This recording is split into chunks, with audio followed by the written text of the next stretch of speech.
vanhu ngavaende kunoshanda. Makadini muri yeZimbabwe. Welcome to Zim Transparency TV. Panapa tinokupai nyaya dzakapenengurwa, nyaya dzakavhurwa, nyaya dzinoonekera nekuseri. Anyway, vatuza mataura kuti ativanze pano hatiwandise, tinokupai zvinhu sezvazviri. Okay, so nhasi ndio 31 March, musi ukuitwa protest yakataurwa naComrade Geza. So ndoda ngoti munzwisise something guys. Of course tine vanhu vanosapota Comrade Geza kuitawo vamwe vasingasapoti Comrade Geza. So nhasi zvatoda kuti taone zvazvo ndezve muimbi Holy 10. Ndoda kuti mafans aHoly 10 muye panapa. Ndoda kuti mupinde mucomment section. Ndimo vanhu ndoda kuti munge muchinyanya kutaura mucomment section imomo.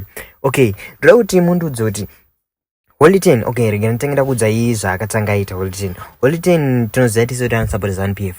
Aisupport ZANU-PF udaro. Holy 10 akaposta a few days back. Akaposta kuti 31 March hakuna chinenge chiriko, inenge iri peaceful day. Zvinhu zvese zvinenge zvakangoti zi. Hapana chinenge chiripo munhu wese kubasa. Tikafunga kuti maybe ndezvemusiyo. And then guys, you know Holy 10 abva amuka nhasi ndichakuratidza video racho. Akaenda live.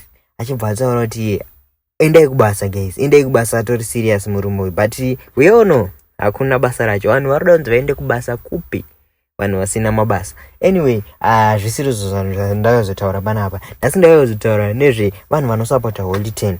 If you support Holy 10 achitaura zvinhu zvakadai so pa jekerere pa social media pake, and then iwe hauna basa, hauna kubasa kwaunoenda, and then Holy 10 obva ati guys endai kubasa, it's a peaceful day. Adoda kuti muende kubasa kupi. Chindodza kuti how do you feel?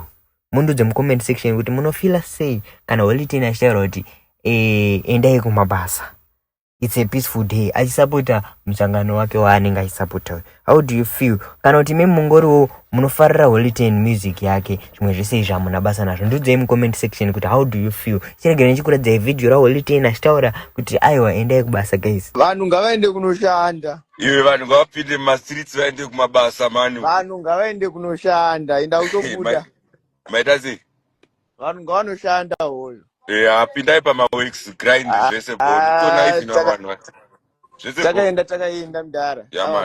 Dai rengi yakazara, but dai rengi yakazara kuna mavhenda anotorara muno vachitengesa achiriritira mhuri, but so far there's no vendor ani rengi.